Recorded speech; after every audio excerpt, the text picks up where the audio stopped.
Subhanallah. Bismillahirrahmanirrahim. Assalamualaikum warahmatullahi wabarakatuh.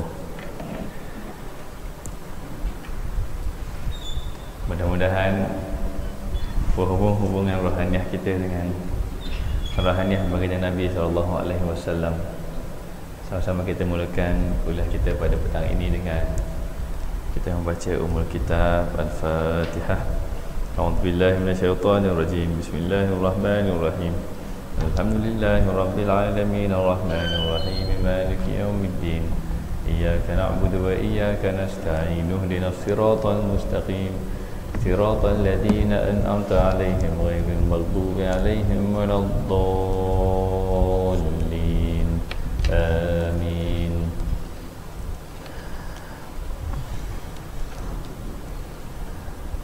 Bismillahirrahmanirrahim. Alhamdulillahi wassalatu wassalamu ala rasulillah wa ala alihi wa sahbihi wa man tabi'ahu mawalah. Rabbi shrah li sadri wa yassir li amri wahlul 'uqdatam min lisani yafqahu qawli wa la hawla wa la quwwata illa billahil aliyyil azim. Kita mulakan dengan zikir ya. Lama kita tak zikir kat masjid ni. Kita mulakan dengan ayat 7 dulu, kemudian nazam dan isbat. Bismillahirrahmanirrahim. Qul lan yusibana illa ma kataballahu lana huwa maulana wa 'ala Allahi falyatawakkalul mu'minun.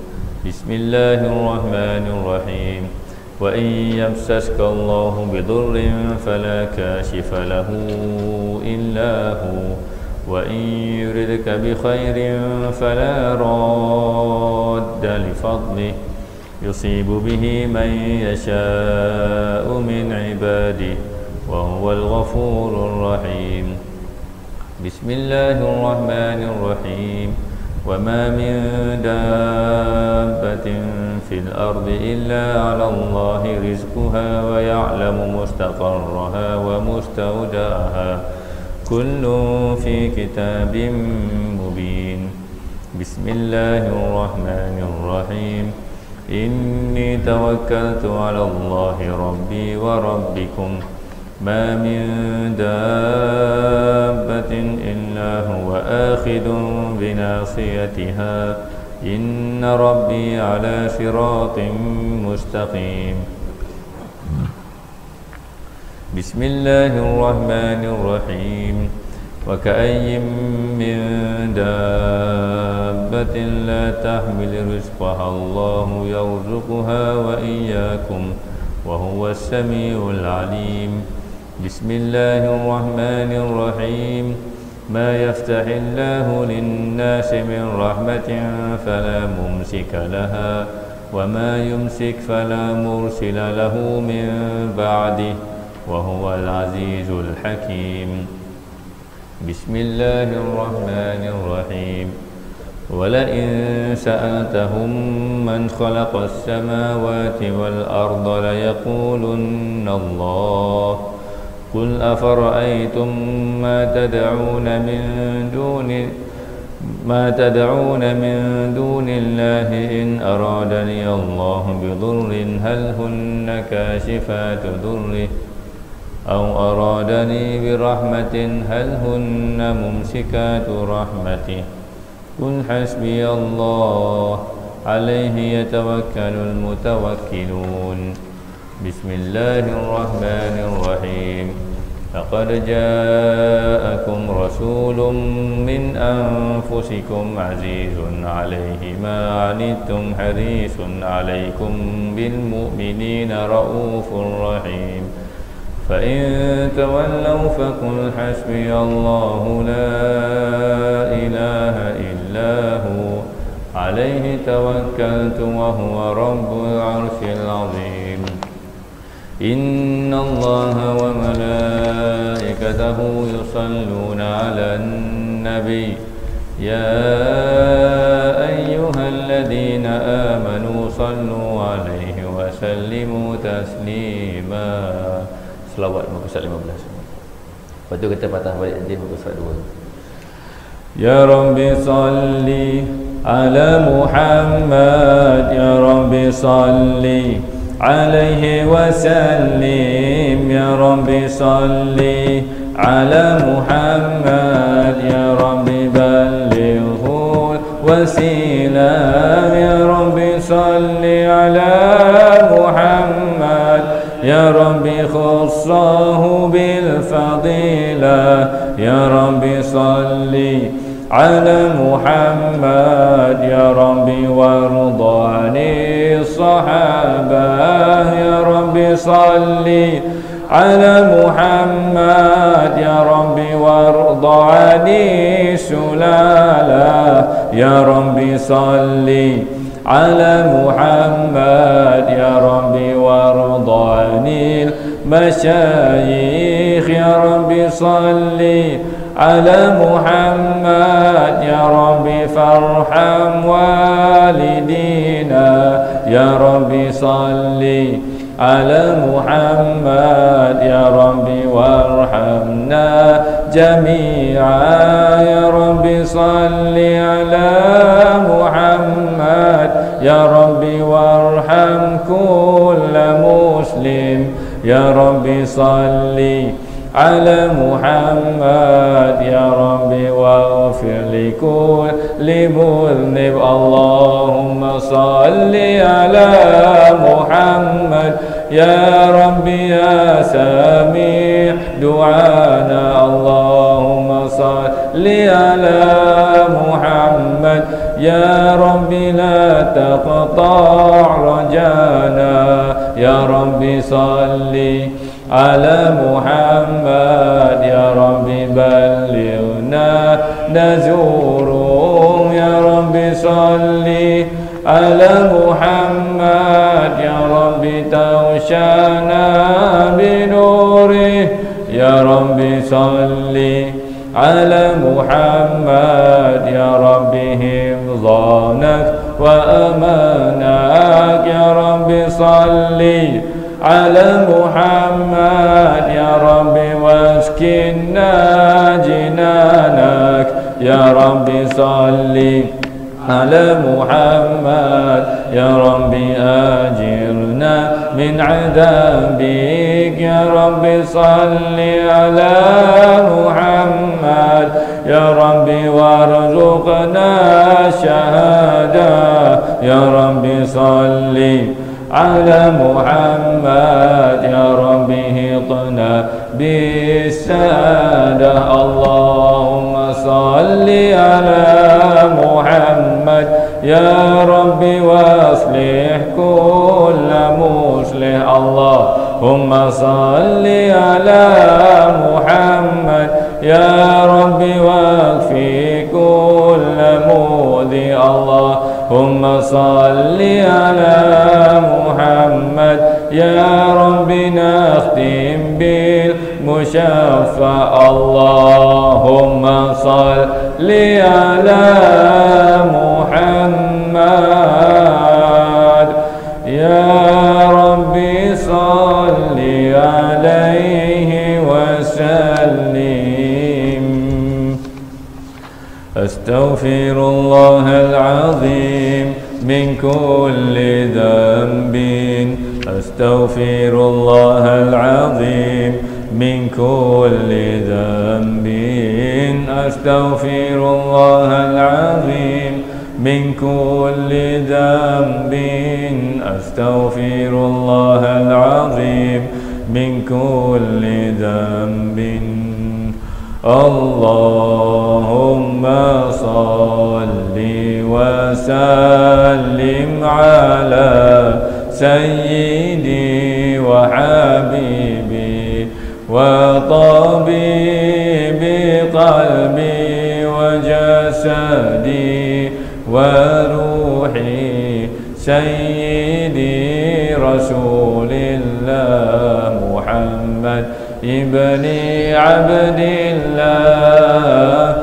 الصادق الأمين وعلى آله وصحبه أجمعين. الله الله Allah selawat dan salam atas junjungan penghulu dan kekasihku, pengubat hatiku, jasadku dan rohaniku, penghulu Rasul Muhammad ibni Abdillah, jujur dipercayai dan atas keluarga dan sahabat sekaliannya.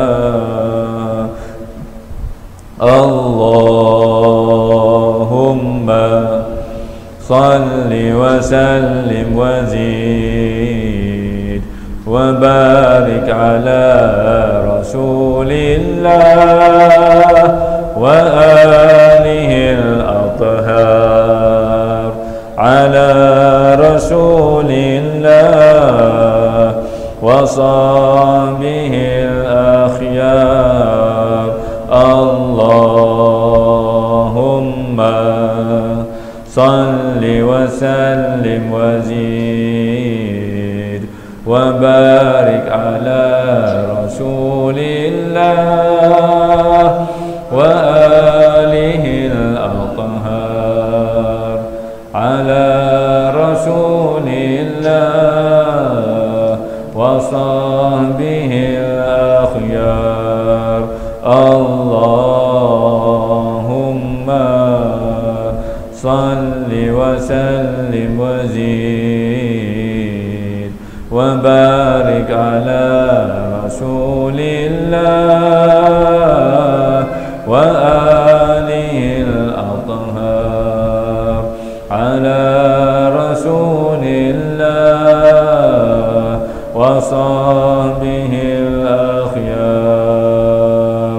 Ya Allah ya Ghafurur Rahman, ya Allah ya Ghafurur Rahim, ya Allah ya Ghafurul Wadud, ya Allah ya Azizul Hakim, ya Allah ya Hakimul Hakim, ya Allah ya Alimul Halim, ya Allah ya Ghafurur Rahman, ya Allah ya Ghafurur Rahim, ya Allah ya Ghafurul Wadud, ya Allah ya Azizul Hakim, ya Allah ya Hakimul Hakim, ya Allah ya Alimul Halim, ya Allah ya Ghafurur Rahman, ya Allah ya Ghafurur Rahim, ya Allah ya Ghafurul Wadud, ya Allah ya Azizul Hakim, ya Allah ya Hakimul Hakim, ya Allah ya Alimul Halim. Wujudku cinta Allah, wujudku dari Allah, wujudku hamba Allah, isbat pada Allah, wujud mawjud, wujud Allah, hanya Allah. Wujudku cinta Allah, wujudku dari Allah, wujudku hamba Allah, isbat pada Allah, wujud mawjud, wujud Allah, hanya Allah. Wujudku cinta Allah, wujudku dari Allah, wujudku hamba Allah, isbat pada Allah, wujud maujud, wujud Allah, hanya Allah.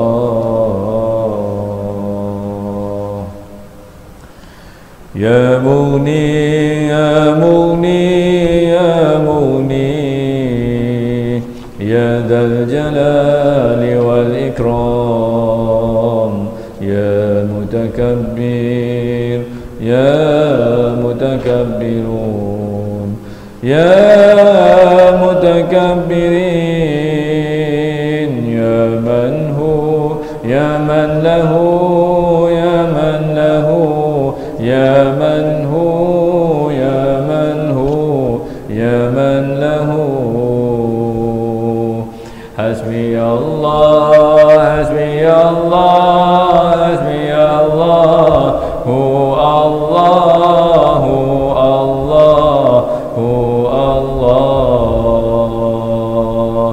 Ya Allah, Ya Allah, Ya Allah, Zatullah, Sifatullah, Zatullah, Sifatullah, Zatullah, Sifatullah. Ya Mughni wujudullah, Ya Mughni nurullah, Ya Mughni rasulullah, Ya Mughni, Ya Mughni, Ya Mughni, Ya Dzal Jalali wal Ikram, Ya Mughni, Ya Mughni, Ya Mughni, Ya Dzal Jalali wal Ikram, Ya Mutakabbir, Ya Mutakabbirun, Ya Mutakabbirin, Ya Man Hu, Ya Man Lahu, Ya Man Lahu, Ya Man Hu, Ya Man Hu, Ya Man Lahu. Hasbi Allah, Hasbi Allah, Hasbi Allah, Hu Allah, Hu Allah, Hu Allah. Ya Allah, Ya Allah, Ya Allah, Dzatullah, Sifatullah, Dzatullah, Sifatullah, Dzatullah, Sifatullah. Ya Mughni wujudullah, Ya Mughni nurullah, Ya Mughni rasulullah, Ya Mughni, Ya Mughni, Ya Mughni, Ya Dzal Jalali wal Ikram. Hasbi Rabbi Jallallah, ma fi qalbi ghairullah, Nur Muhammad sallallahu, la ilaha illallah. Hasbi Rabbi Jallallah, ma fi qalbi ghairullah, Nur Muhammad sallallahu, la ilaha illallah,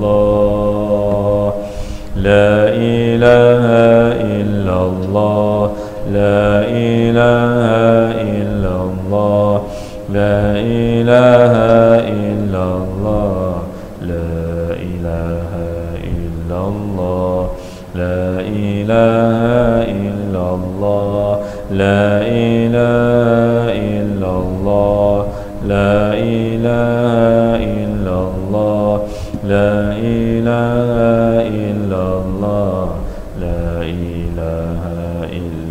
illallah, la ilaha illallah, la ilaha illallah, la ilaha illallah, la ilaha illallah, la ilaha illallah, la ilaha illallah, la ilaha illallah, la ilaha illallah, la ilaha illallah, la ilaha illallah, la ilaha illallah, la ilaha illallah, la ilaha illallah, la ilaha illallah.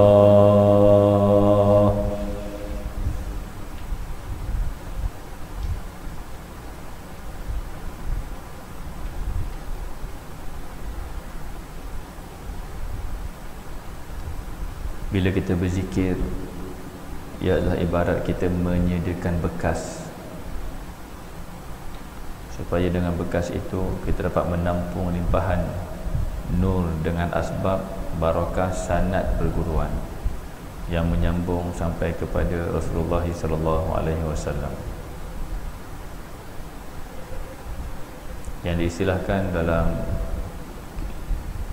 ilmu tasawuf oleh Imam Al-Ghazali sebagai at-takhalli, iaitu pembersihan, penyucian. Di bekas di hati kita ini kita bersihkan, kita sucikan supaya layak untuk ditempati padanya Nur Muhammad.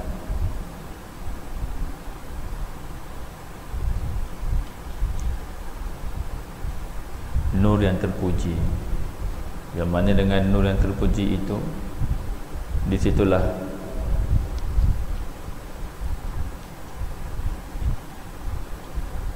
asbab untuk kita mendapat tajalli, iaitu memandang. Antara itu, zikir ini jangan hanya pada lisan, jangan pada hanya akal, dan juga bukan hanya pada emosi, lantaran daripada alunan-alunan yang mungkin membuai-buai perasaan, bukan. Tapi kena masuk lebih ke dalam lagi, iaitu membersihkan bekas rohani, kemudian berrabitah, berhubungan, merasai terhubung dengan sanad perguruan, kemudian tenang untuk menanti limpahan nur dengan izin Allah, dengan rahmatnya, dengan syafaat Nabi SAW. Proses nur itu melimpah masuk disebut sebagai tahalli, proses tahalli, iaitu memperindahkan. Di hati kita ini hanya akan indah apabila melimpahnya Nur Muhammad, iaitu nur yang terpuji. Nur itu nur yang terpuji, mana mungkin akan menempati bekas yang keji. Maka guru-guru kita mengajar kita untuk membersihkan bekas masing-masing. Tidak ada siapa yang boleh tidak ada siapa yang boleh membersihkan bekas diri kita melainkan kita sendiri, kerana ia di dalam diri kita. Adapun guru hanya memanjangkan kaedah dirinya dibersihkan oleh gurunya, dipanjangkan pula kepada murid selepasnya, dengan kaedah berzikir, kaedah berselawat, kaedah bersuhbah, kaedah bersuluk, dan kaedah khidmat dan sebagainya. Di antara kaedah-kaedah itu juga termasuklah kaedah membasuh tandas, membersihkan halaman, membuang sampah, menyusun kasut, bersedekah, membaca Al-Quran. Itu semua kaedah untuk kita membersihkan bekas dalam rohani kita ini. Serentak dengan pembersihan, kita berhubungan dengan sanad supaya berlaku limpahan.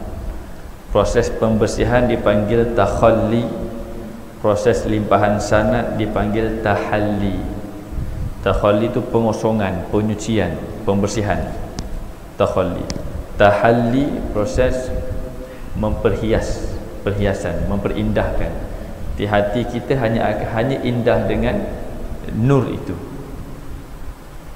Kemudian bila sudah ada nur itu, maka dengan nur itulah kita memandang nur. Dengan nur itulah kita memandang tajalli, manifestasi, pantulan wujud Allah, pantulan sifat Allah, pantulan nama-nama Allah, dan pantulan segala perbuatan Allah. Di situlah kenikmatan kita sebagai hamba Allah. Jadi zikir nanti ni kita fokus dengan niat ini, dengan tujuan ini.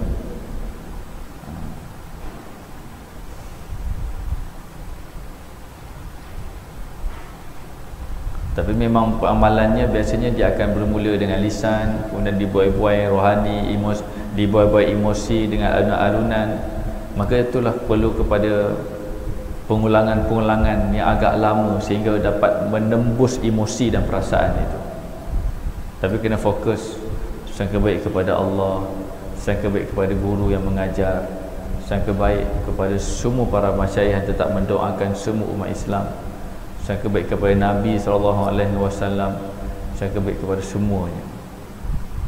Dan yakin Allah tidak akan mensia-siakan usaha kita yang satu ini, pasti. Nah, kerana itu dia bukan soal membaca zikir, dia bukan soal memahami zikir, dia adalah soal untuk latihan zikir, latihan untuk ingat.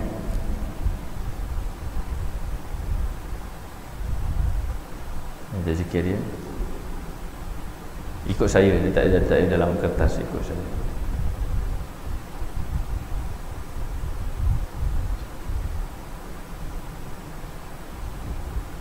Jadi bila zikir tu, pandangan kita pada nafas.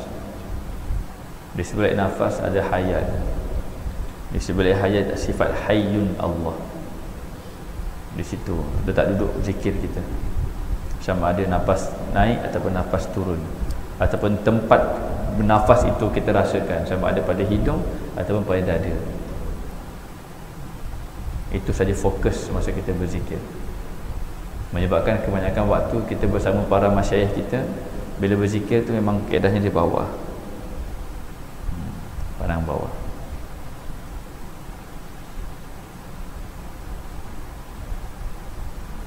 Semasa berzikir kena benar-benar memegang tali Nabi SAW, kena sangkut hati itu dengan Nabi. Mesti ada Muhammad terukir indah dalam hati, sebagai maknanya detektor untuk mengesan, supaya zikir itu melimpahannya ke rohani, bukan tersangkut pada emosi dan akal.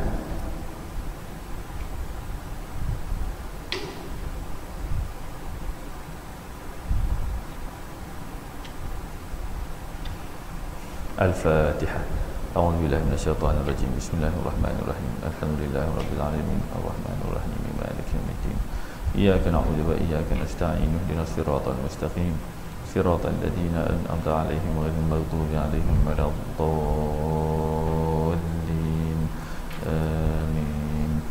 محمد رسول الله عليه صلاة الله لا إله إلا الله لا إله إلا الله محمد رسول الله عليه صلاة الله لا إله إلا الله لا إله إلا الله محمد رسول الله عليه صلاة الله يا الله يا الله يا الله يا الله يا الله يا الله يا الله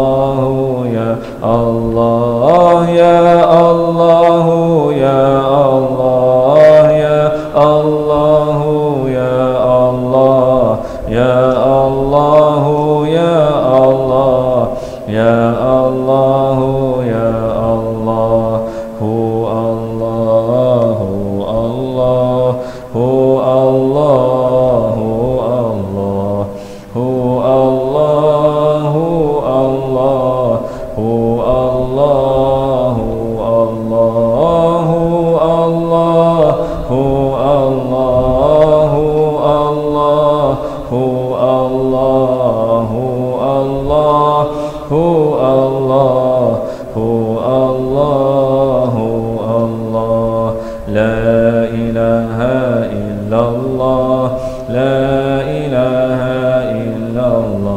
Muhammadur Rasulullah alaihi salatullah.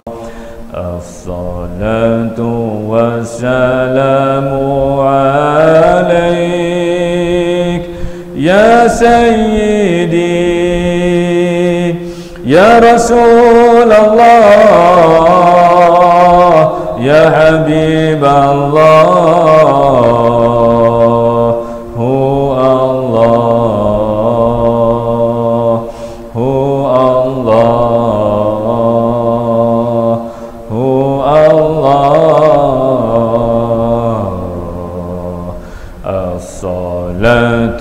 Wassalamu alaik ya sayyidi ya Rasulullah ya Habiballah. Hu Allah, Hu Allah,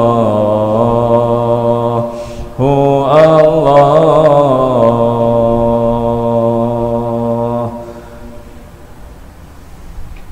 Ashhadu an la ilaha illallah wa ashhadu anna Muhammadan Rasulullah. Ashhadu an la ilaha illallah wa ashhadu anna Muhammadan Rasulullah. Ashhadu an la ilaha illallah wa ashhadu anna Muhammadan Rasulullah. Ilahi anta maqsudi ورضاك مطلوبي أعطني محبتك ومعرفتك ومغفرتك. آمنت بالله وبما قال الله. آمنت بالرسول وبما قال الرسول. بسم الفاتحة. أعوذ بالله من الشيطان الرجيم. بسم الله الرحمن الرحيم. الحمد لله رب العالمين الرحمن الرحيم مالك يوم الدين. إياك نعبد وإياك نستعين اهدنا الصراط المستقيم صراط الذين أنعمت عليهم غير المغضوب عليهم ولا الضالين. آمين. Alhamdulillah wassalatu wassalamu ala Rasulillah wa ala alihi washabihi wa mawalah. Rabbi shrah li sadri wa yassir li amri wa hlul 'uqdatam min lisani yafqahu qawli wa la haula wa la quwwata illa billahil aliyyil azim. Amma ba'd. Kita sampai muka surat yang ke-18 ya. Sifat ma'ani. Kan? Qala musannif hafizahullah taala wa nafa'na bi ulumihi fi darain Allahumma amin. Telah menulis pengarang kita ini oleh Al-Malik. Mudah-mudahan Allah Ta'ala merahmati beliau, mengekalkan beliau dalam melimpah nurnya, sehingga dengan asbab beliau kita mendapat limpahan nur itu. Dan Allah kekalkan kita dengan adabiah kita yang baik kepada semua guru-guru kita. Allahumma amin. Dan Allah Ta'ala menjadikan kita ini sebagai asbab kebaikan kepada semua umat Nabi Muhammad sallallahu alaihi wasallam. Pada muka surat yang ke-18, sifat ma'ani. Sifat ma'ani ada 7 sifat, iaitu sifat kudrat, iradat, ilmu, hayat, sama', basar, kalam. Sifat kudrat ni kuasa, kehendak, iradat, kehendak, ilmu, pengetahuan, hayat, hidup, sama', dengar, dan kalam, basar, melihat, kalam, kata. Istilah pe membawa maksud pemilik tunggal.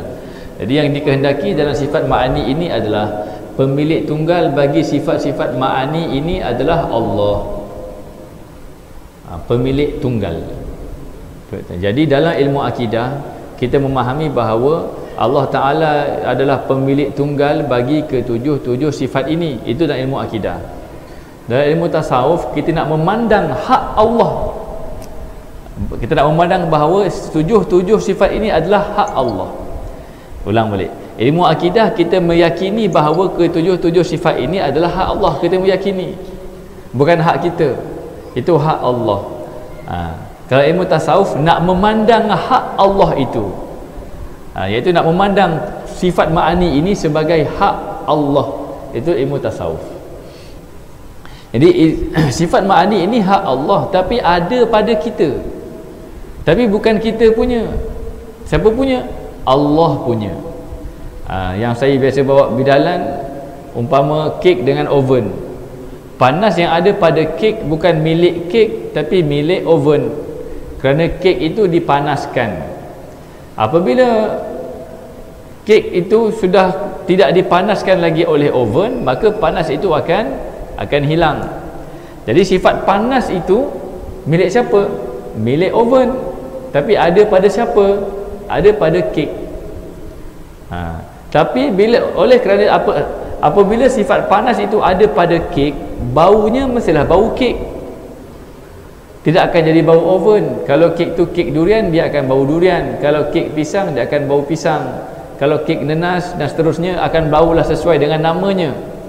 Kerana apa? Kerana sifat panas itu sudah ada pada kek. Tapi adakah kek itu memiliki sifat panas? Tidak. Sifat panas itu tetap milik oven. Buktinya apabila oven berhenti daripada memanaskan kek, kek akan kembali sejuk. Begitu. Dan pasti tidak sama sifat panas itu yang ada pada kek dengan yang ada pada oven. Sifat panas yang ada pada oven baunya hangit, bau keovenan. Kenal tak oven ni? Ke microwave je? Keovenan, baunya bau oven. Adapun sifat panas yang ada pada kek, baunya bau kek. Kerana begitulah fitrahnya. Jadi tetap tidak sama. Sama juga dengan kita. Allah Ta'ala ada sifat kudrat, kita pun ada sifat kudrat. Sifat kudrat yang ada pada Allah tak sama dengan sifat kudrat yang ada pada kita, dalam keadaan sifat kudrat yang ada pada kita ini pun adalah milik Allah. Jadi sifat sama seperti panas tadi, bila panas ada pada kek, baunya bau kek. Maka kalau sifat kudrat itu ada pada manusia, maka dia akan sesuai dengan sifat manusia sebagai makhluk, iaitu lemah, fakir kepada Allah, berhajat kepada Allah. Ya ayuhan nas antumul fuqara'u ilallah. Wahai manusia, kamu tu amat terlampau berhajat kepada Allah. Apabila menisbahkan sifat kudrat itu pada Allah, maka dia sesuai dengan perihal Allah, iaitu qidam, baqa, mukhalafatuhul hawadith, qiyamuhu binafsi, wahdaniyah. Jadi sifat kudrat yang ada pada Allah terikat dengan sifat salbiah yang telah kita bincangkan minggu lepas. Adapun sifat kudrat yang ada pada manusia terikat dengan ciri-ciri makhluk, iaitu tertakluk kepada masa, ruang, jarak, isi padu, yang mana makhluk itu secara keseluruhannya adalah lemah, lagi berhajat kepada penciptanya. Pun begitu, sifat kudrat tu kita punya tak? Tetap bukan kita punya. Jadi dosa besarnya adalah jadi ini cara nak buat dosa besar, ya. Ini saya ajar macam mana nak buat dosa besar. Dosa besarnya adalah apabila kek itu mengaku bahawa panas itu miliknya, maka oven pun merajuk. Bila oven merajuk, tidak lagi memanaskan kek, maka apa akan jadi pada kek? Kek akan sejuk, tak sedap lagi untuk dimakan. Begitulah bidalannya. Dosa besarnya adalah apabila kita merasai bahawa 7 sifat ma'ani ini milik kita. Itu membuatkan Allah murka. Kerana apa? Kerana miliknya, haknya telah diambil oleh haknya sendiri. Faham? Kita hak Allah, sifat kudrat hak Allah. Kita ni hak Allah, mengambil hak dari Allah. Nampak tak? Lawan tokek. Itu adalah kurang ajar namanya. Itu adalah biadab. Apabila kita merasakan bahawa hak Allah itu milik kita, dalam keadaan kita ini pun adalah milik Allah, itu sifat ma'ani. Untuk mengetahui akan perkara ini, perbahasannya ilmu akidah. Untuk memandang dan merasai perkara ini, latihannya adalah tasawuf. Jadi kalau tidak bertasawuf, mustahil sempurna tauhid. Mustahil. Dia hanya boleh bicara tauhid, tapi dia tidak bertauhid. Ya, okey. Jadi yang dimaksudkan dengan di situ adalah pemilik tunggal. Kalau dalam ilmu akidah kita meyakini 7 sifat ma'ani itu milik Allah, tapi dalam perasaan kita, kita merasai kita memiliki sifat ma'ani itu, bermakna kita telah mensyirikkan Allah dengan syirik yang tersembunyi. Kerana di situ sudah ada 2 yang berkudrat. Satu kudrat yang diyakini oleh akal, satu lagi kudrat yang disyok sendiri oleh hati. Jadi mana satu auta, mana satu fakta? Faktanya memang kudrat itu milik Allah. Duk syok-syok sendiri rasa memiliki kudrat itu auta.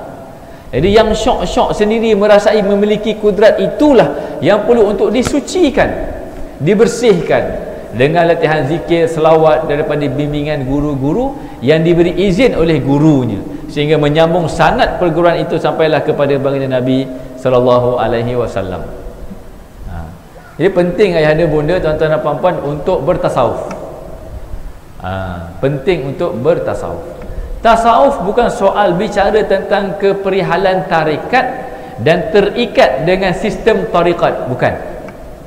Tasawuf hanya semata-mata proses untuk menyucikan jiwa sehingga memandang nyata pada mata rohaninya akan hak Allah yang ada padanya. Yang ada padanya. Okey. Kalau harta kita ada dekat abang kita, from time to time kita akan ziarah abang kita. Adakah sebenarnya nak ziarah abang tu? Tak. Sebab apa? Sebab ada harta kita tu. Paling mudah nak faham, anak kita masuk asrama. Anak tu maknanya anak kita. Masuknya asrama dekat Gombak. Adakah kita nak ziarah asrama dekat Rawang? Kita takkan pergi Rawang. Kenapa awak pergi Rawang? Saja saya nak ziarah. Tak memasal orang kata. Anak kita kat Gombak, kita akan mesti pergi ke asrama di Gombak. Yang kita nak tengoknya asrama tu ke anak kita? Anak kita. Sebab apa? Pemilikan. Betul, dalam fiqh anak itu milik kita. Dalam fiqh. Dalam tauhid tidak ada satu pun milik kita. Itu beza. Kalau dalam fiqh memang anak tu anak kita. Jadi kita pergi ke sekolah itu bukan nak ziarah bangunannya, cikgunya, kurikulumnya, bukan. Kita nak ziarah siapa? Anak kita itu. Suara jelas ke? Alright. Jadi bermaksud kita akan bertahan atau tidak dalam tempoh yang lama kita tidak melihat, menjenguk harta kita. Maksudnya tak tahan. Maknanya ke mana pun kita akan ziarah, kita akan tengok, kita akan selia. Betul kan? Betul kan? Okey. Begitulah juga bidalannya. Bila mana kita ini hak Allah, sifat yang ada pada kita milik Allah, sentiasalah Allah akan menyelia kita. Kerana apa? Kerana kita memakai sifat-sifatnya. Bila Allah sentiasa menyelia kita, berpisah atau tidak kita dengan Allah? Tak mungkin berpisah. Pertama, kita ini milik Allah, dan Allah sentiasa menyelia semua miliknya, dan Allah mentadbir semua miliknya. Okey. Yang kedua, kita ini pun bergerak dengan sifat kepunyaan Allah. Maka mana mungkin kita terpisah dengan Allah? Siapa yang merasai dirinya jauh dengan Allah hanya kerana hijab, tidak memandang Allah pada dirinya, yakni pantulan nama dan sifatnya pada dirinya, kerana tidak memahami sifat ma'ani, kerana tidak mengaji sifat 20. Dengan andainya sifat 20 ini adalah falsafah Greek, Yunani dan sebagainya, itu satu kebodohan. Kenapa bodoh? Kerana dia tidak kenal dirinya, lantas dia tidak kenal Tuhannya, dan tidak akan kenal Tuhan melainkan apabila mengenal diri. Maka Syekh Abu Hasan Al-Asy'ari telah membuat sifat 20 untuk kita kenal diri, terus kenal Tuhan, ataupun kita kenal Tuhan sehingga nyata Tuhan pada diri. Nyata Tuhan pada diri, bukan menjadikan diri Tuhan. Nyata isteri pada cermin, bukan memperisterikan cermin. Faham? Kalau sesiapa yang nak mengaku jadi Tuhan, dia kena memperisterikan cermin. apabila dia terlihat wajah isterinya pada cermin, malam itu dia kena tidur peluk cermin itu. Kerana apa? Kerana pada ketika itu cermin telah bertukar menjadi isterinya. Tidak akan ada orang yang sudi berbuat begitu. Kebodohan yang nyata. Betul? Itu hanya pantulan. Yang ini nyata Tuhan pada diri. Ini nyata pantulan wajahnya pada diri. Okey. Sebab itulah asal usul sifat 20 ini, ia bermula daripada kemuncak perasaan yang tenggelam dalam wujud Allah. Yang ini kemuncak ilmu tasawuf.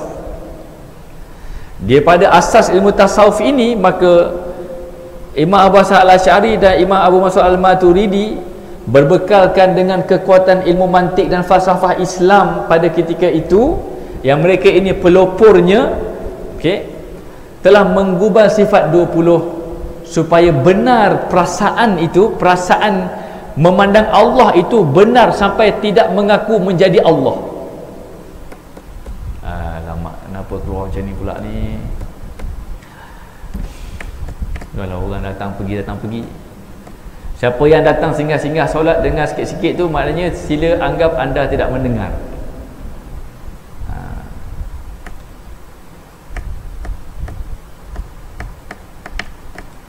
Saya ulang balik ya. Dengar elok. Sifat 20 ini dia buat aspirasi awalnya adalah daripada sufi. Sufi itu apa dia? Seronok dan asyik memandang wujud Allah pada apa? Pada sekalian makhluk yang di luar diri kita dan juga diri kita sendiri. Itu asyik di situ. Lantaran itu dibina satu kerangka supaya dalam keasyikan kita memandang Allah pada sekalian makhluk, kita tak sampai ke peringkat mengaku Allah. Ada batasan-batasannya di antara Allah sebagai Khaliq dan selain Allah, iaitu makhluk. Maka dibina sifat 20 yang sebegitu susunan dia. Daripada sifat nafsiah, wujud, kita dah bincang. Sifat salbiah, qidam baqa' mukhalafatuhul hawadith qiyamuhu bi nafsihi wahdaniyah. Sifat nafsiah, wujud, pada menyatakan Allah Ta'ala itu ke mana pun wujud, dalilnya Muhammad. Sifat salbiah, nak katanya wujud Allah Ta'ala itu tidak boleh dibagaimanakan, selesai. Sifat ma'ani pula nak katanya wujudnya itu nyata pada makhluk. Sifat maknawiyah pula pada menyatakan proses hubungan di antara Allah dan makhluk itu. Proses sentiasa Allah mewujudkan, Allah memperkudratkan, proses kesentiasaan Allah dalam mewujudkan itu. Faham ya? Jadi bila dah faham semua 20 sifat ini, tidak mungkin seseorang itu akan melanggar sempadan ketuhanan.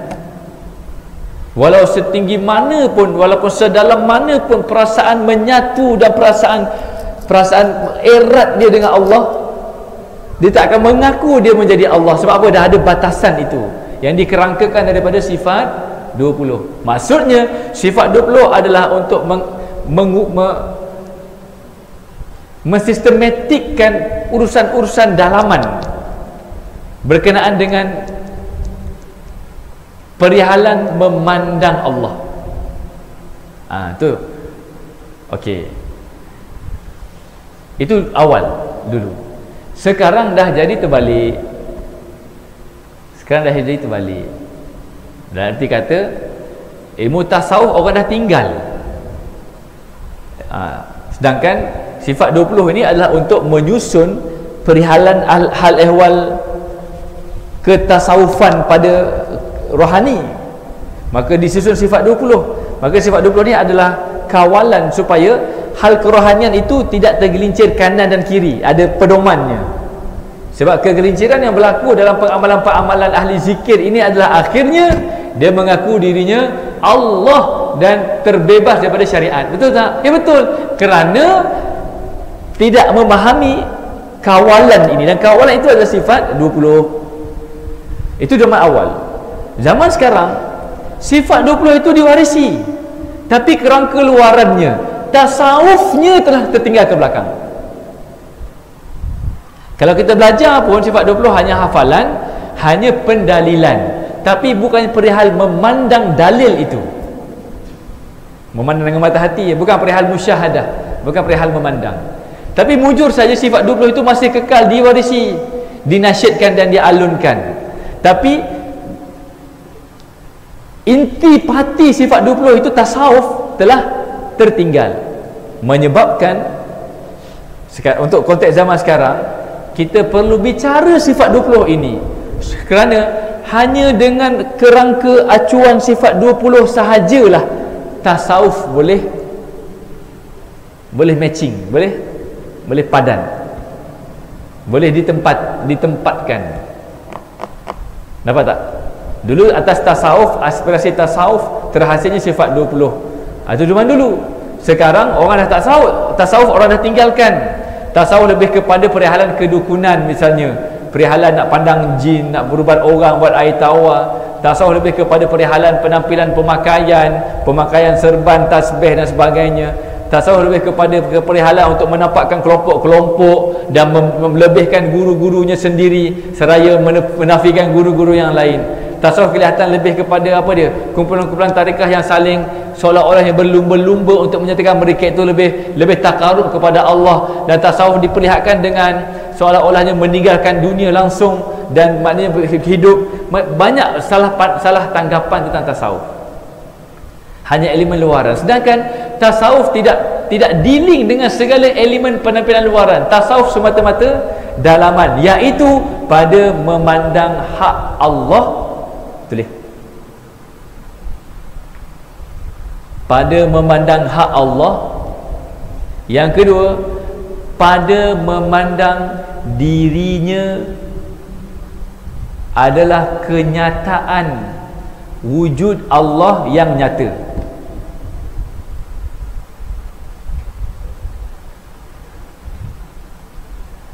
Ya, tasawuf tidak dealing dengan sebarang perkara yang bersifat luaran dan penampilan luaran. Tak ada dealing apa-apa.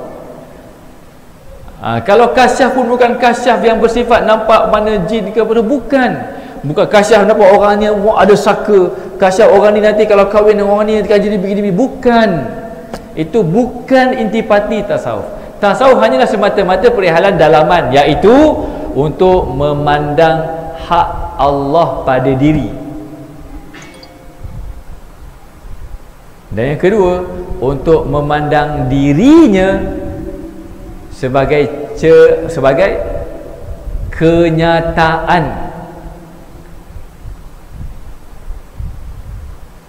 wujud Allah yang nyata. Itu saja tasawuf. Jadi zaman sekarang, oleh kerana tasawuf sudah tidak ada dan tarekah-tarekah yang ada pun banyak yang melebihkan luaran-luarannya, ini kita tak menuduh, kita tak blame, kita hanya memperihalkan saja.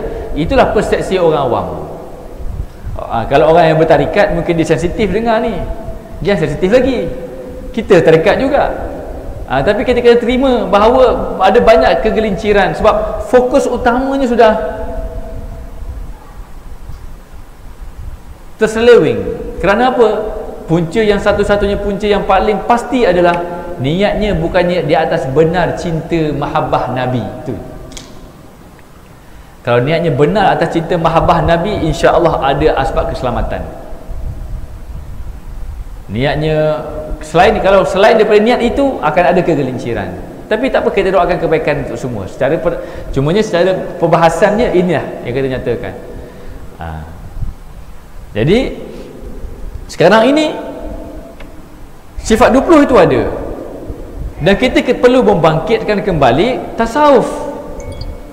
Jadi di atas bekas kefahaman yang bagaimana tasawuf tu boleh menempati, boleh matching, supaya soket tu boleh. Itulah sifat 20. Kerana kenapa sesuai sifat 20 dengan tasawuf? Kerana dahulunya sifat 20 itu adalah rentetan daripada tasawuf. Nampak tak? Sekarang daripada tasawuf pergi balik kepada sifat daripada sifat 20 pergi balik kepada tasawuf. Menyebabkan rata-rata orang yang menolak sifat 20, dia tidak akan sudi dengan tasawuf. Bila dia tidak sudi dengan tasawuf, dia akan tetap kekal berdosa dengan dosa keakuan diri, iaitu merasai memiliki hak di atas dirinya, di atas perbuatannya, dan akibatnya dia tidak akan bergantung dengan Allah. Motivasi kemuncaknya bukan Allah, tapi motivasi kemuncaknya ataupun kemuncak motivasinya adalah makhluk, iaitu syurga. Jadi hatinya masih tersangkut dengan makhluk yang bernama syurga. Dia bukannya fuqara'u ilallah, tapi dia fuqara'u ilal jannah. Dia fakir kepada syurga, bukan fakir kepada Allah. Tak begitu sekarang. Kalau tanya apa matlamat hidup awak di akhirat, semua akan cakap nak masuk syurga. Tak saya cuba. Ayah anda tanya dekat setiap cucu, awak hidup ni nak apa? Kalau kat dunia saya nak jadi gitu gini, gitu gini, gitu gini. Okey, akhirat awak nak ke mana? Semua akan jawab syurga. Ada sesiapa kat sini yang rasa tak ada ustaz, saya tak nak jawab syurga. Rata-rata at the first place, fi awalil wihlah, orang Arab kata, first impression to answer that particular question is I'm seeking for heaven di akhirat. Berapa ramai yang akan jawab di kalangan anak cucu cicit kita ni benda-benda tanya cucu sementara duduk main-main dengan cucu tu, dia bukan bela cucu, dia main. Cucu ni dia main. Tanya cucu maknanya nak apa ke akhirat. Kalau ke akhirat cucu tu kata nak berjumpa dengan Nabi SAW, tu jaga cucu tu betul-betul. Kalau lebih dahsyat lagi, apa cita-citanya di akhirat? Untuk memandang Allah. Selesai. Itu memang yang dijanjikan, ila rabbiha nazirah, itu yang Allah janjikan. Tapi oleh kerana tidak ada elemen ketasawufan dalam arus perdana masyarakat kita sekarang, semua orang terliur dengan syurga, sehingga difahami syurga itu perlu kepada pahala untuk menjejak, untuk memasukinya, sehingga dengan merasai memiliki pahala, kemudian merasai pula memiliki amal untuk didapatkan, daripada amal tu untuk mendapatkan pahala. Semuanya itu tidak menjadi masalah kepada iblis.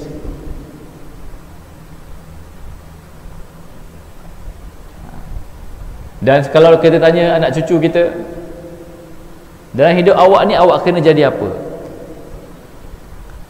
Dalam hidup awak ni awak kena jadi apa?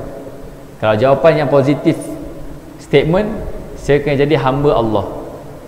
Tu jawapan yang positif statement, saya kena jadi hamba Allah. Tapi jawapan ini dah menjadi akademik, dah menjadi satu yang dihafal tapi tak jejak dalam tingkah laku. Maka saya mencadangkan satu jawapan yang dalam negatif statement. Okey, iaitu jawapan dia adalah untuk menjadi hamba Allah, atau dalam erti kata lain, negatif statement dia untuk cari pasal dengan iblis. Itu negatif statement tu. Untuk menghambakan diri kepada Allah, dalam erti kata yang lain untuk cari pasal dengan iblis. Saya dah sebut banyak kali ni, saya kena ulang. Bagaimana nak cari pasal dengan iblis? Kena tahu tekniknya. Iblis hanya bermasalah dengan kita apabila setiap detik kehidupan kita ini kita teruja untuk memandang hak Allah. Itu saja iblis akan masalah kita. Kita teruja nak memandang hak Allah. Dan macam mana nak pandang hak Allah? Macam mana kerangka fahamnya? Itu sifat ma'ani. Sifat ma'ani adalah untuk memahami hak Allah yang ada pada diri. Dah faham hak Allah itu ada pada diri, perlu kepada ketasawufan supaya ada limpahan nur. Dengan nur itu kita memandang benar hak Allah itu ada pada kita, benar sifat Allah itu ada pada kita. Tapi kita bukan Allah, sifatnya ada dipantulkan kepada kita. Contoh matahari, kita suruh tangan, ada cahaya matahari. Adakah seawal cahaya matahari itu menerpa ke tangan kita, maka kita hukumkan ini adalah matahari? Tak. Tetap tangan, tapi yang telah menerima pancaran matahari, tetap ia tangan, tapi ada pancaran matahari. Berpisah atau tidak kita dengan matahari apabila cahaya matahari terkena pada tubuh kita?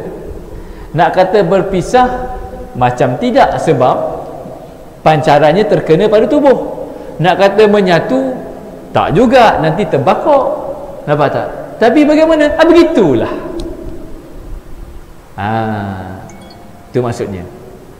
Sebab itulah dalam ilmu tasawuf perlu mendasari ilmu akidah, dan ilmu tasawuf juga adalah menyempurnakan ilmu akidah. Tulis.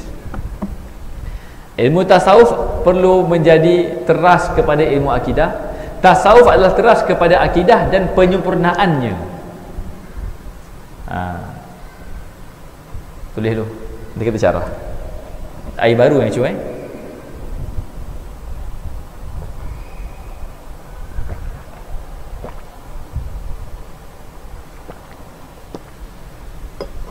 Saya syarah kitab ni banyak tempat, banyak kali, tapi setiap kali syarah ni maknanya dia punya huraian dia mesti berbeza sesuai dengan bagaimana guru kami membimbing kami.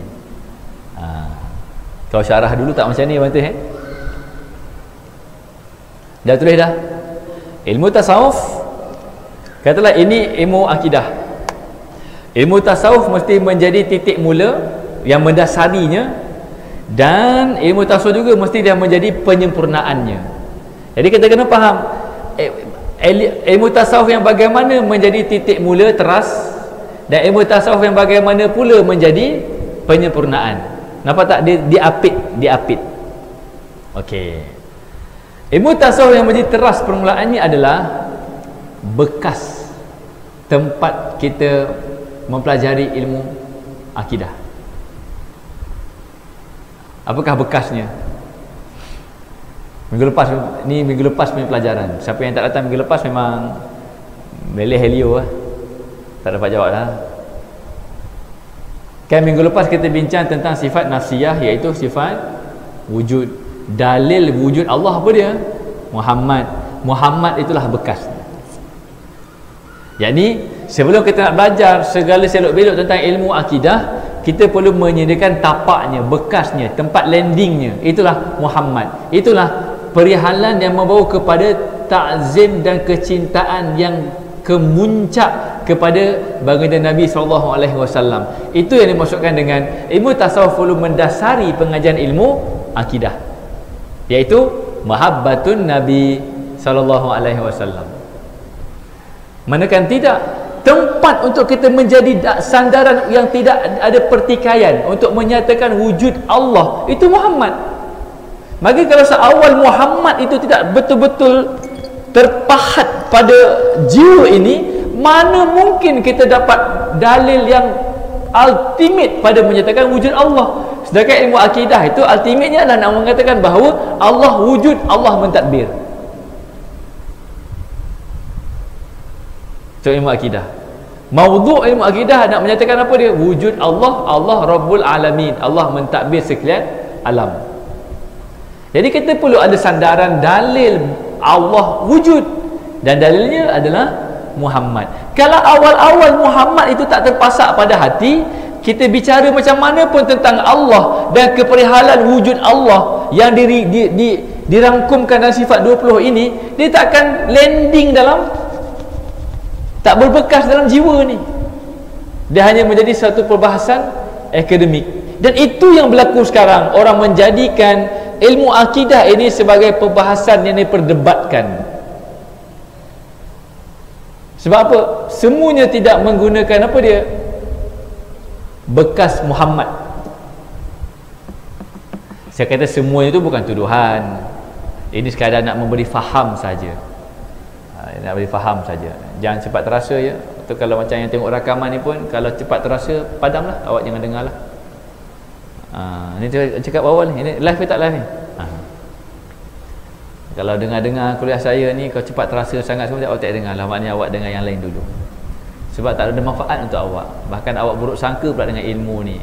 Buruk sangka dengan ilmu maksudnya buruk sangka dengan para ulama. Kalau ulama tu aulia kekasih Allah, maka awak buruk sangka dengan Allah kerana Allah yang melantiknya, Allah yang memilihnya sebagai aulianya. Maka bagaimana awak dengan Allah?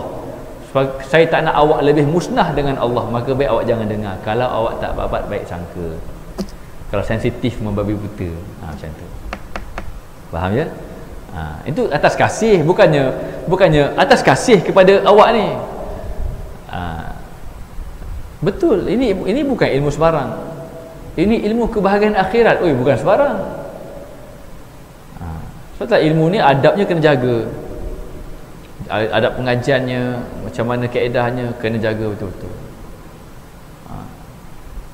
Alright, itu terasnya tasawuf sebagai teras, iaitu mahabbatun Nabi. Kerana Muhammad dalil wujud Allah dan Muhammad bekas bertapaknya ilmu akidah. Faham? Kemudian tasawuf juga haruslah yang menyempurnakan. Yang menyempurnakan ni macam mana? Dalam arti kata, rentetan daripada Muhammad yang telah berbekas, yang telah terpahat dalam jiwa ini, maka kita bicarakan tentang keperihalan Allah dan yang berkaitan dengannya, yang dirangkumkan dengan sifat 20. Selepas daripada kita bicara tentang sifat 20 ini, apa yang kita nak? Memandang. Maka di sini adalah penyempurnaannya ialah untuk memandang hak Allah dan memandang wujud Allah nyata pada diri, ataupun diri adalah kenyataan wujud Allah yang nyata. Itu tasawuf lagi. Dan ini berkaitan dengan elemen nur. Nur itu sumbernya asal memang hakikat dari Allah, kemudian kepada Nabi Muhammad sallallahu alaihi wasallam. Itulah yang dikatakan tasawuf ini penyempurnaan akidah dan juga permulaan akidah. Bermula dengan bekas, berakhir dengan memandang. Jadi kalau ilmu tasawuf tidak dijadikan teras kepada ilmu akidah, kita khawatir ilmu akidah yang dipelajari takkan sampai ke peringkat kesempurnaannya, iaitu untuk memandang. Bila orang dah pandang, dia banyak cakap ke ataupun banyak diam? Bila orang dah memandang, macam mana benda? Benda faham tak faham, muka lapar je masing-masing, ke tak nak dengar bicara ni? Bonda waktu duk gubah bunga, anak-anak kahwin kita buat gubah bunga, tak salah bunga sirih ke bunga mangga ke apa ke, sambil duk gubah bunga tu sambil ataupun duk diam ke tak tahu nak gubah bunga. Oh, contoh tak relevan. Tapi rata-rata secara fitrah kita, kalau kita sedang menikmati sesuatu pandangan, kita akan diam. Bila kita menikmati sesuatu rasa, kita akan diam. Kemudian barulah datang ekspresi. Kadang-kadang tak tertahan. Kalau makan sedap sangat kek tu, bukan? Lepas itu sama ada cepat ataupun lambat, baru akan datang ekspresi pada menyatakan kesedapannya ataupun bagaimana. Betul tak? Kalau tak betul, maknanya sama ada saya bukan manusia ataupun sebab itu kemanusiaan memang begitu. Faham ya? Jadi sebab itulah zaman sekarang orang belajar akidah banyak bercakap, banyak berdebat, banyak berbalah, sehingga orang-orang yang bukan ustaz melihat ustaz-ustaz ni adalah golongan yang suka berbalah. Dan memang itu yang berlaku sehingga terakhirnya ilmu ini disebut sebagai ilmu kalam. Kenapa? Suka nak geger, suka nak cakap. Ilmunya ilmu kalam, ilmu bercakap. Adapun orang sufi, dia tak penting lagi dalam perbahasan. Dia tak akan menyampuk dan menyebutkan dirinya dengan perkara-perkara yang boleh memalingkan dirinya daripada kenikmatan. Kenikmatan apa? Kenikmatan memandang hak Allah, kenikmatan memandang wujud Allah pada segala yang dipandang. Itulah yang dimaksudkan dengan doa Rabbana la tuzigh qulubana ba'da id hadaitana wa hab lana min ladunka rahmah wa hayyi lana min amrina rasyada. Ya Allah, jangan engkau palingkan lagi hati kami setelah engkau memberi hidayah kepada kami. Apa maksudnya? Ya Allah, jangan engkau palingkan hati kami kepada memandang selain daripadamu setelah engkau memberikan kami hidayah, cahaya untuk kami memandangmu. Wahab lana min ladunka rahmah, dan engkau anugerahkanlah lagi dari sisimu kerahmatan, iaitu kecintaan, nur. Wahayyi lana min amrina rasyada, dan jadikanlah kami ini orang yang engkau berikan petunjuk. Kalau lebih begitu, jadi akhirnya dia akan diam. Jadi siapa yang benar belajar, maka dia akan lebih banyak diam daripada bercakap. Sebab itulah resmi belajar ilmu tasawuf tidak ada soal jawab. Resmi belajar tasawuf tidak ada soal jawab. Yang ada apa dia? Selepas latihan amalan, timbul perihal-perihal, timbul detikan-detikan, bisikan-bisikan, fikiran-fikiran. Dia akan bertemu secara personal dengan gurunya. Dia tahqiq apa sebenarnya yang dia rasa. Tidak ada soal jawab secara umum. Gitu ya. Okey, habis. Itulah intipati yang nak fahamnya tentang sifat ma'ani. Saya ulang balik, saya rumuskan balik. Ni tak dari tajuk ya. Tak dari tajuk ni. Sifat ma'ani adalah untuk memahami beberapa perkara ya. Yang pertama, untuk memahami kedekatan Allah dengan kita. Itu yang pertama. Yang kedua, untuk memandang hak Allah pada kita. Itu yang kedua, sifat ma'ani.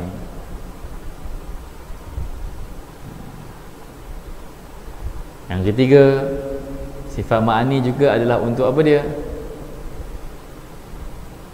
Kedekatan memandang hak Allah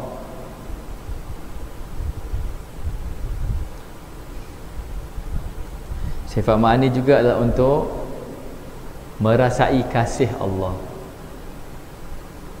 Merasai kasih Allah.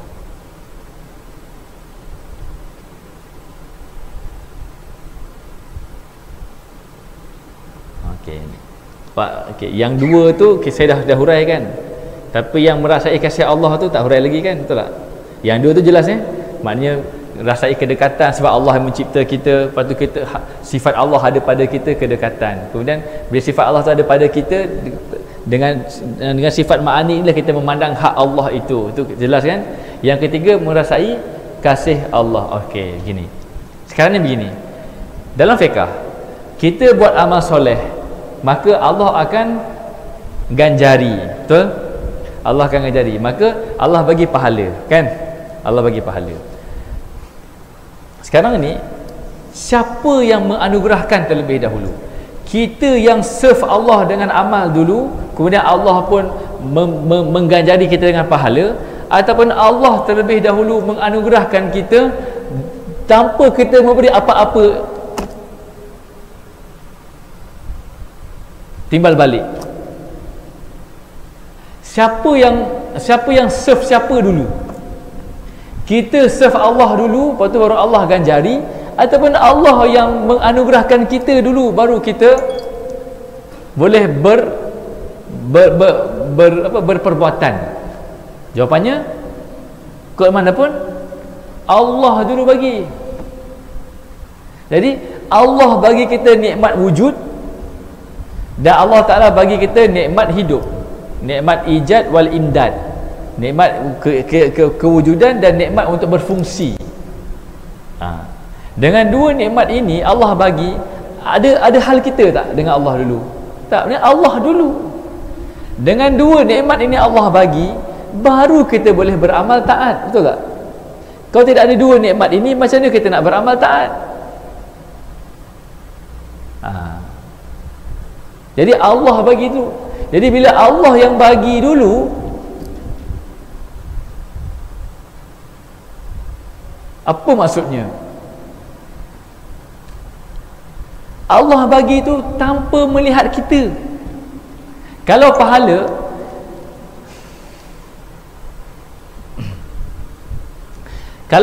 kita kata, kenapa awak dapat pahala? Kenapa awak rasa awak layak dapat pahala? Saya rasa saya layak dapat pahala sebab saya dah pergi haji. Betul tak? Maka kita ada timbal balik. Tapi sekarang ini, macam mana awak boleh pergi haji? Apa yang awak buat kepada Allah sehingga Allah menjadikan awak ni berhaji? Jawapannya, I do nothing. Aku tak buat apa-apa.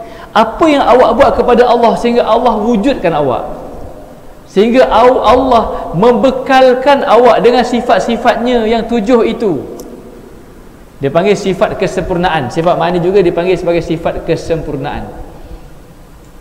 Apa yang awak buat kepada Allah sehingga Allah mewujudkan awak, Allah mencipta awak, dan Allah memberikan sifat kesempurnaan. Bukan memberikan, Allah memantulkan sifat kesempurnaannya kepada awak. Apa yang awak buat? Jawapannya, saya tak buat apa-apa. Maka datang soalan yang kedua. Kalau awak tak buat apa-apa, Allah dah wujudkan awak, dan Allah telah memantulkan sifat kesempurnaannya kepada awak sehingga awak boleh berfungsi, bermaksud at the first place, hubungan Allah dengan semua hamba-Nya adalah hubungan apa? Hubungan menganugerahkan, hubungan memberi, hubungan kasih sayang. At the first place.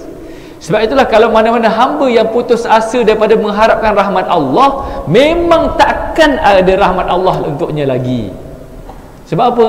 Sebab awal hubungan di antara kita dengan Allah adalah Allah kasih pada kita dalam keadaan kita tak ada apa-apa lagi. Sebab kita bermula dari tiada. Kita asal usul kita tiada. Semasa kita dalam keadaan tiada itu, Allah senang-senang nak buat kita. Di atas apa? Di atas kasihnya. Kerana apa? Allah wujudkan kita dan bekalkan kita dengan sifat kesempurnaannya, dengan cara memantulkan sifat itu pada kita. Apa yang kita buat ke Allah untuk kita dapat benda tu? Tak ada. Allah bagi dulu. Bermakna bila kita melakukan ketaatan, bukannya untuk gain pahala. Bila kita melakukan ketaatan adalah untuk mensyukuri nikmat kewujudan yang Allah berikan pada kita tanpa kita minta, yang mana Allah mewujudkan kita itu dengan default sistem, iaitu Ar-Rahman Ar-Rahim.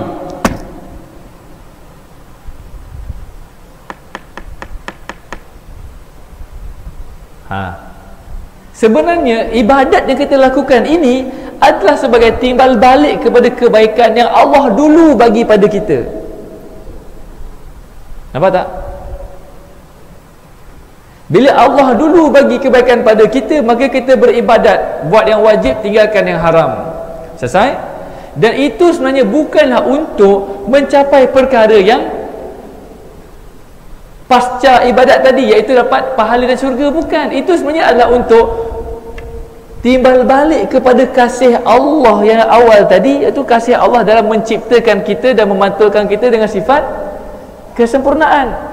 Dan kita hanya mengetahui perkara itu melalui perbahasan sifat ma'ani.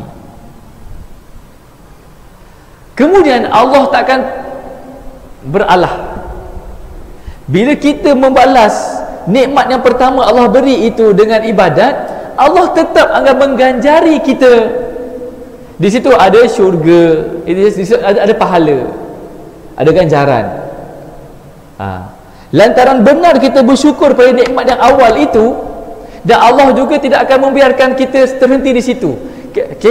Maknanya Allah balas kita dengan kebaikan balik. Kebaikan Allah yang kedua ini perlu kita syukuri lagi untuk kita teruskan amal kita itu.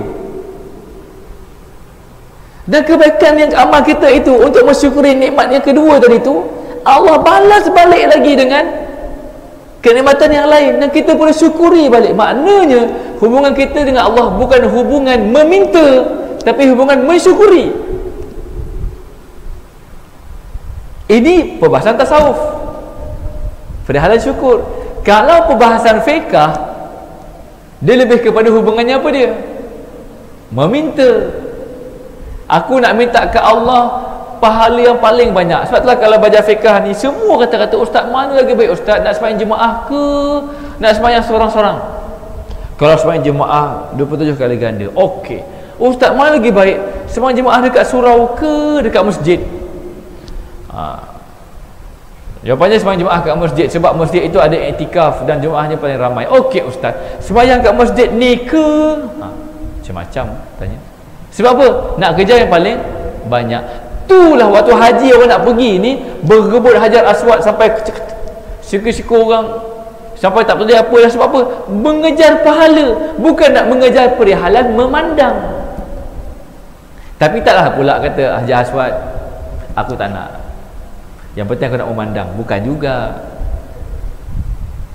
Faham ya? Itu jadi nak kejar pahala. Kalau belajar fiqh saja fikir aku dah buat baik, maka aku berhak untuk minta kepada Allah ganjaran.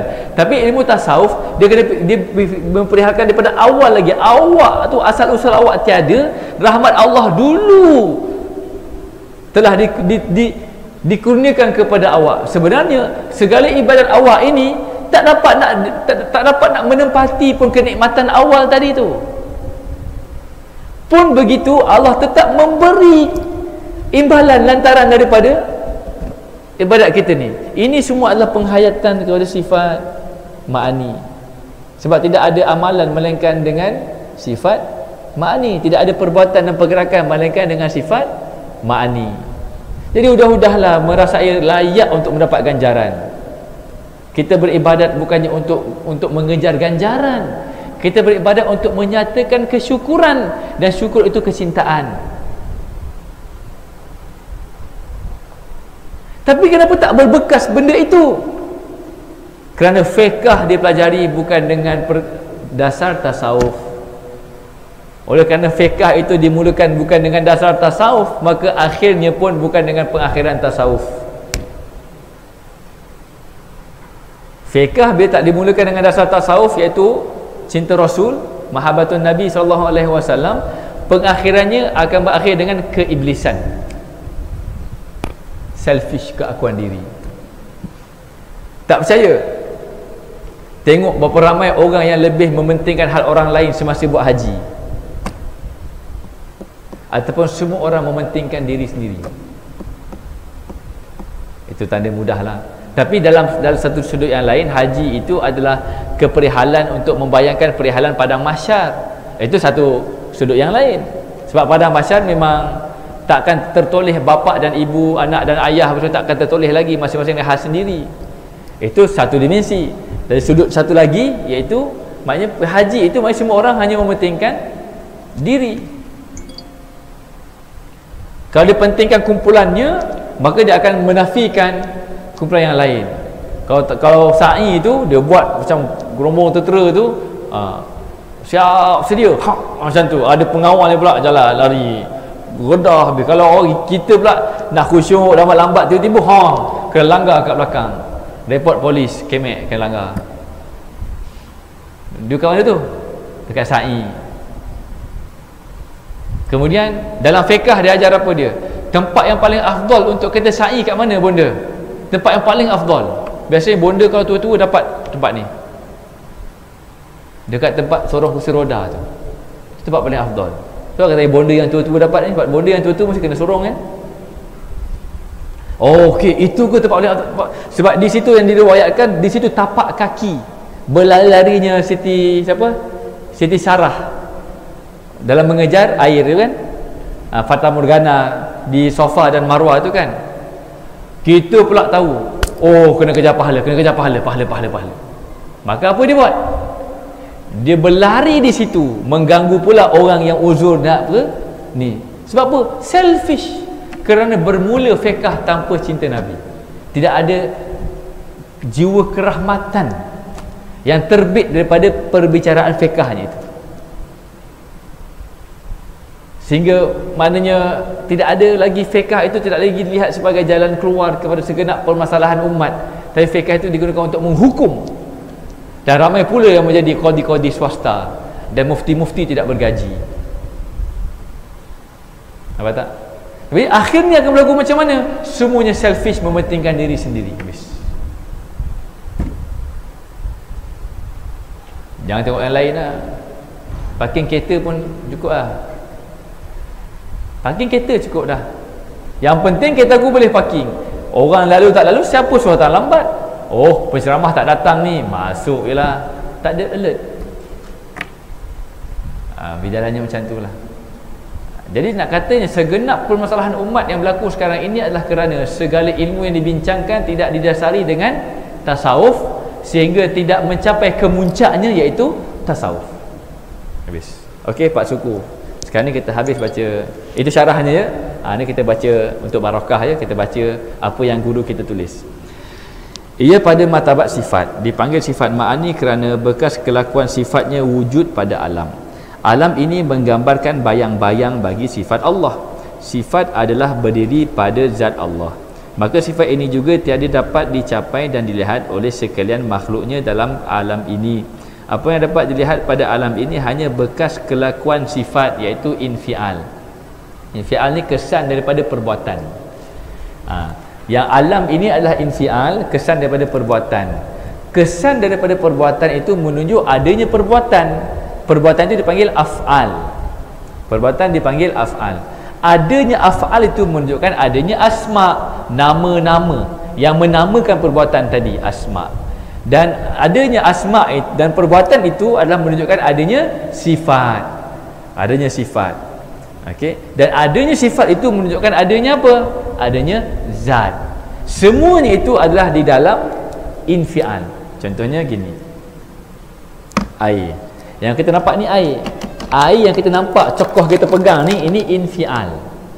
Maka mesti ada yang menciptakan air. Perbuatan Allah menciptakan air, kita nampak tak nampak? Tak nampak. Tapi benar Allah menciptakan air. Sebab apa? Memang air nampak depan mata kita ni. Cuma yang kita nampak kesan perbuatan. Perbuatan tu nampak tak nampak? Perbuatan tak nampak. Bila dah ada perbuatan di sebalik di sebalik air ini, bukan sebalik belah ni. Anda faham bukan sebalik mana? Bukan macam tu. Di sebalik mana? Yalah. Faham? Okey. Nampak perbuatan, di sebalik perbuatan itu pula ada apa dia? Adanya nama dan sifat. Perbuatan itu terbit daripada sifat. Dan sifat pula tak dapat berdiri sendiri. Sifat itu mesti berada bersama dengan zat. Maka akhirnya air ini adalah kenyataan wujud Allah. Itu. Seperti bergeraknya pusingan siang dan malam adalah kesan wujud sifat kudrat dan iradat Allah. Apabila kita memandang diri yang memiliki pelbagai kesempurnaan dan keindahan, ia adalah kesan sifat Allah yang kamalat, sempurna. Sifat Allah yang jamal, indah. Kesan sifat Allah yang berkudrat, beriradat, berilmu dan lainnya. Sifat yang ada pada zat ada bekas pada makhluk. Sifat yang ada pada zat ada bekas pada makhluk. Adapun sifat ma'ani pada kita tiada pada hakikatnya. Ia hanyalah kesan sahaja. Tubuh hanyalah alat penzahiran kesan sifatnya, seperti mata, mendengarnya, seperti melihatnya mata, mendengarnya telinga, bercakapnya mulut, berfikirnya akal, berkehendaknya qalbi dan sebagainya. Okey. Sifat sama Allah kita nampak tak? Sifat sama Allah kita tak nampak, tapi kesan sifat sama Allah tu nampak tak? Nampak. Bukan kesan sifat sama tak nampak. Kesan sifat sama kita rasa, kita experience. Kita mengalami kesan sifat sama Allah, iaitu bila mana kita mendengar. Mendengar kita ini bukan sifat sama Allah. Sifat sama Allah tu gaib, tapi kesan sifat sama Allah tu kita mengalaminya. Dan tempat di mana kita nak memandang kesan mengalaminya kita sifat mendengar itu namanya telinga. Tapi adakah kita mendengar dengan telinga? Tidak, kita mendengar dengan sifat sama Allah. Adakah sifat sama Allah ada pada kita? Tidak, tapi kesan daripada sifat sama Allah itu. Tubuh bagaikan sebatang kayu, ibarat mayat yang terbujur kaku. Tubuh dan segala alat pada dirinya hanya berfungsi apabila ia dipersifatkan Allah dengan diperkuasakan, diperkehendak, diperilmu, diperlihat, diperdengar, dipersuara dan diperhidupkan oleh Allah dalam had dan masa yang ditentukan. Jadi setiap masa kita ini dipemaanikan Allah. Apa maksud dipemaanikan Allah? Diperkudratkan, dipererodatkan, sampailah diperkalamkan. Itu dipemaanikan Allah. Asal ke berapa? 4.5. Okey, ada 10 minit lagi. Alright. Jadi dia ibarat kita uli tepung. Kalau kita uli tepung, mesti tepung itu ada pada tangan kita. Mustahil kita uli tepung, kita dekat dapur, tepung dekat ruang tamu. Mustahil. Faham ya? Jadi maknanya sebab apa? Sebab kita sedang menguli tepung. Allah sekarang sedang mempemaanikan kita. Mustahil kita tidak bersama Allah. Pertama, Allah sedang mempemaanikan kita. Yang kedua, kita memakai sifat ma'aninya. Yang ketiga, semuanya itu dalam pentadbirannya. Dah tu kita dengan Allah dekat tak dekat?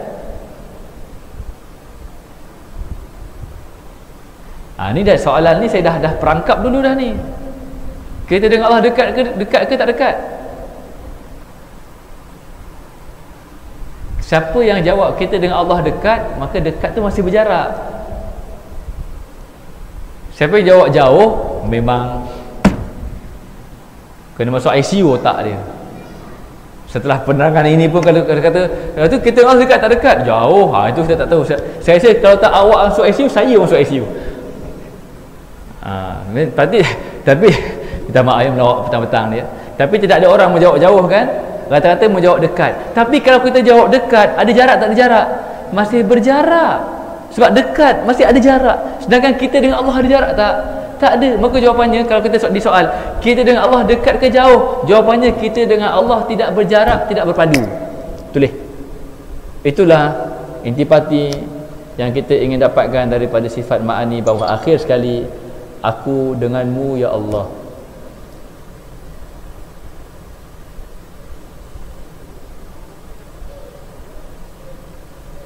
Tidak berjarak, tapi tidak pula bersentuh.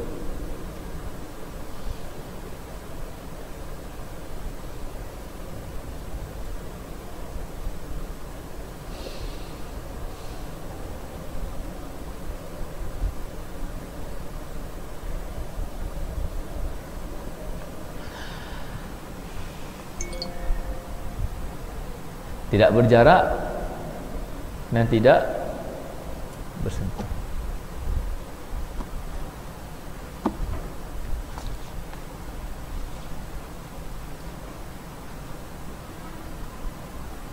Cukuplah tu dulu.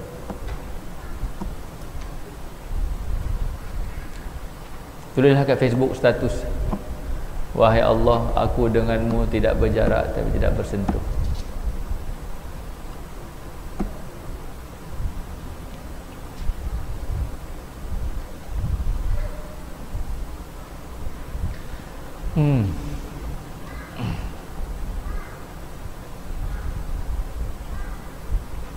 Pegang benda ni sama ada dalam keadaan taat atau maksiat. Macam mana pun anak-anak kita, macam mana pun menantu kita, macam mana pun perihal diri kita, macam mana pun perihal ahli keluarga kita, bagi pesan ni saja. Walau bagaimanapun dirimu, walau bagaimanapun rumah tanggamu, walau bagaimanapun anak cucu cicitmu, walau bagaimanapun kehidupanmu, tetap kamu kena berpegang bahawa dirimu dan Allah tidak berjarak tapi tidak berpadu. Ataupun tidak berjarak tapi tidak juga bersentuh. Kalau dia pening bersendirian dengan istilah ini, suruh dia berselawat dengan niat Allah melimpahkan nur sehingga dia memandang apa yang dia cakap tadi. Wahai Allah, aku denganmu tidak berjarak, tidak pula bersentuh.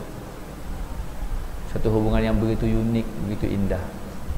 Itulah pengabdian kepada Allah Subhanahu wa taala.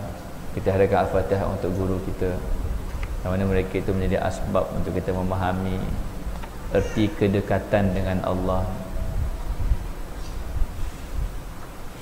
Al-Fatihah. A'udzubillahi minasyaitonir rajim. Bismillahirrahmanirrahim. Alhamdulillahirabbil alamin. Arrahmanirrahim. Maliki yaumiddin. إياك نعبد وإياك نستعين اهدنا الصراط المستقيم صراط الذين أنعمت عليهم غير المغضوب عليهم ولا الضالين آمين. أقول قولي هذا أستغفر الله العظيم أستغفر الله العظيم أستغفر الله العظيم لي ولكم. والسلام عليكم warahmatullahi wabarakatuh. Tangguhkan dengan tasbih kafarah dan suratul asr. Subhanakallahumma wa bihamdika asyhadu an la ilaha illa anta astaghfiruka wa atubu ilaik. Bismillahirrahmanirrahim. Wal asri innal insana lafi khusr illa alladziina aamanu wa 'amilus solihati wa tawassaw bil haqqi wa tawassaw bis sabr. Alhamdulillahirabbil alamin. Wallahu a'lamu bissawab.